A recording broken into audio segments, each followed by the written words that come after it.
Hello everyone, welcome to my channel. We are going to be talking about H.G. Wells. He is one amazing person, wrote different books, and the book we're going to be talking about, The War of the Worlds. Why is this important? The reason why is because this book that he wrote about aliens from planet Mars, they came invaded the Earth to destroy the Earth because they hated humans. So it got me thinking, a bunch of people didn't aspire writing different books, but what could have caused this guy to write this book and that caused major damage in the community that you almost can compare it to Jehovah's Witnesses? Now you may think this guy's nuts. He don't know what he's talking about. He's making up crap. Am I? I want to throw this out, and then you can go through this video and you can see why I made this video. Could be a possibility that H.G. Wells had a Jehovah's Witness knocking on his door, predicting end of the world, and they was just like aliens. They keep coming back and back and back to prove that the end of the world was going to happen, and nothing happened. Possibly it got him inspired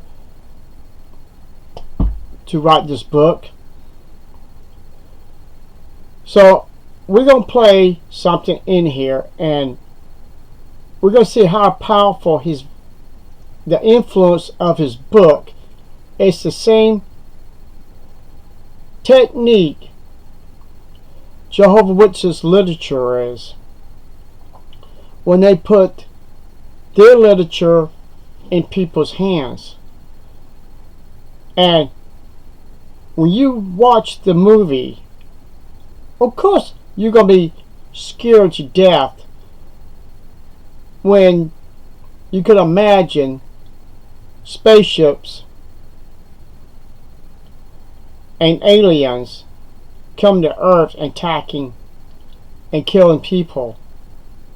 There's no difference the Watchtower and Jehovah's Witnesses are doing today. They are actually killing people, and they are their own aliens, superior to any life form or religious life form on this planet.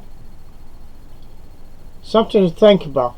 So let's get into this, and we'll take it from there. On the evening of October 30th, 1938, the audience listening to CBS radio were told they were going to be treated to the music of Ramon Recuello and his orchestra. Broadcast live from the Meridian Room at the Park Plaza in New York City. The performance began, but mere minutes into it, a reporter from Intercontinental Radio News interrupted to deliver an important announcement. Astronomers had just detected enormous blue flames shooting up from the surface of Mars. An undated edition of H.G. Wells' story, from Whitman Publishing, probably from the 1940s. The broadcast returned to the music of Ramon Recuello, but soon it was interrupted again with more news. Now a strange meteor had fallen to Earth. impacting violently on a farm near Grover's Mill, New Jersey. A reporter was soon on hand to describe the eerie scene around the meteor crater, and the broadcast switched over to continuous coverage of this rapidly unfolding event. To the dismay of the terrified radio audience, the events around the Grover's Mill meteor crater rapidly escalated from the merely strange to the positively ominous. Could you imagine hearing that on the radio station? Even around that time, Judge Rutherford had his radio stations, over hundreds of radio stations, with the falling of Babylon the Great, the destruction of the earth. I don't see no difference in it. So let's continue. It turned out that the meteor was not a meteor. It was, in fact, a spaceship, out of which a tentacle creature, presumably a Martian, emerged and blasted the onlookers with a deadly heat ray. The Martian sunk back into the crater, but re-emerged soon afterwards housed inside a gigantic, three-legged death machine. The Martian quickly disposed of 7,000 armed soldiers surrounding the crater, and then it began marching across the landscape, joined by other Martians. The Martian invaders blasted people and communication lines with their heat rays, while simultaneously releasing a toxic black gas against which gas masks proved useless. Mass panic. Orson Welles in the CBS studios during the broadcast, believing that the nation had been invaded by Martians. Many listeners panicked. Some people loaded blankets and supplies in their cars and prepared to flee. One mother in New England reportedly packed her babies and lots of bread into a car, figuring that if everything is burning, you can't eat money, but you can eat bread. Other people hid in cellars, hoping that the poisonous gas would blow over them. One college senior drove 45 miles at breakneck speed in a valiant attempt to save his girlfriend. By the time the night was over, however, almost all of these people had learned that the news broadcast was entirely fictitious. It was simply the weekly broadcast of Orson Welles in the Mercury Theater. That week, in honor of Halloween, they had decided to stage a highly dramatized and updated version of H.G. Wells' story, The War of the Worlds. The broadcast reached a huge audience, demonstrating the enormous reach of radio at that time. See the damage it done. I even remember that watching something about this. It was, I can't remember. It was a guy and his son. They drove someplace and he was going to kill himself and his son because he didn't want neither one to be captured by these aliens. People was terrified when they was hearing this, and it was unmanageable to even put yourself in that position. It's the same thing what Watchtower is teaching Jehovah's Witnesses to be a terrorist group, alien group, go around terrorizing people, knocking on people's doors, basically giving them death threats. If you don't join our religion, you're going to die. And basically that's what this is. But there's another part. They use the same thing, the story, in another country, and you're going to find out exactly what they did.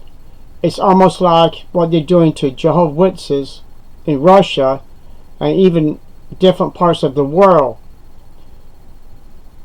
Jehovah's Witnesses is a terrorist group.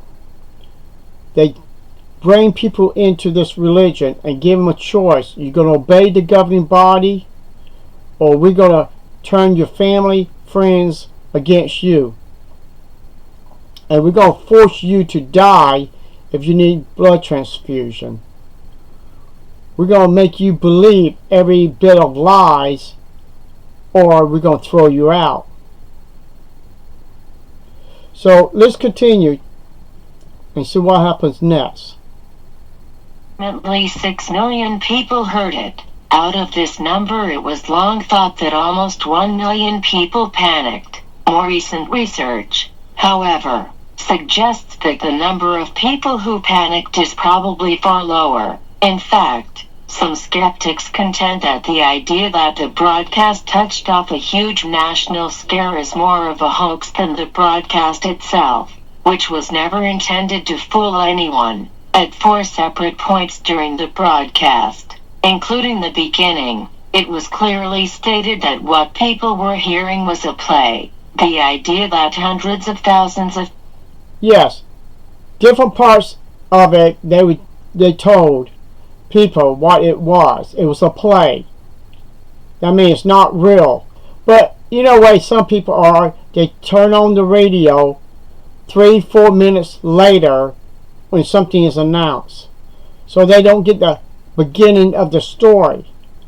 Well, Jehovah's Witnesses is going around with the fantasy story that the world was ending 3-4 different times, probably before they even did this play that affected New Jersey, New York, and all that. So let's continue.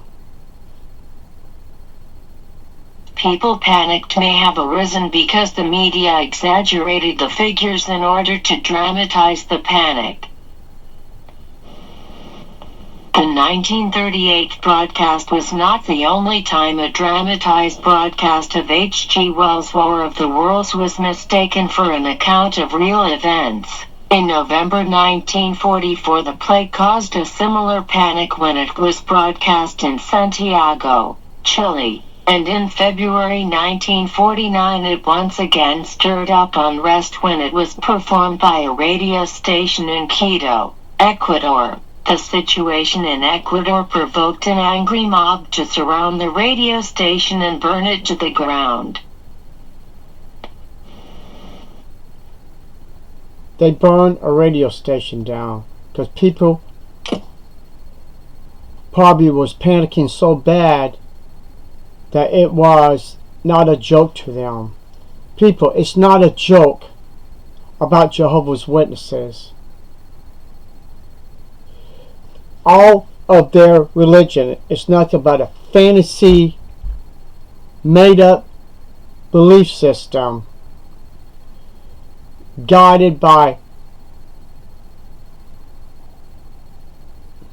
the unfaithful, discreet slave, what they call the governing body. And some people don't understand why I use the word unfaithful. Because in Matthew, when Christ was talking about the faithful slave, and he was talking about the unfaithful slave, the one who beat the slaves, basically to make him work hard for that one slave, because he don't believe the master is coming back. And that's the governing body. So they don't fear Christ going to come back and punishing them. That's the reason why they don't shut down Jehovah's Witnesses religion. They don't shut down all the Bethel homes, Kingdom halls all over the world, because they don't fear Christ is going to come and put a whooping on their asses for misleading all these Jehovah's Witnesses. So Jehovah's Witnesses, if you're watching this video,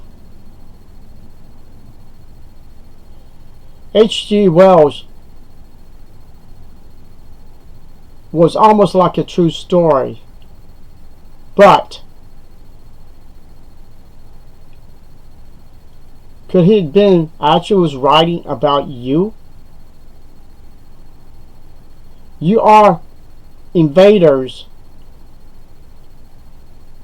coming, knocking on people's doors, invading people's lives everywhere.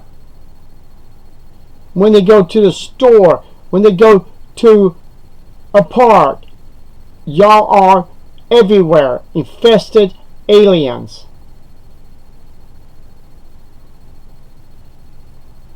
And doing the same technique, those spaceships going around killing people, you are doing the same thing with your literature. So leave your comments what you think of this, the what I threw together. I see Jehovah's Witnesses in this War of Wars books out to destroy everyone on this planet,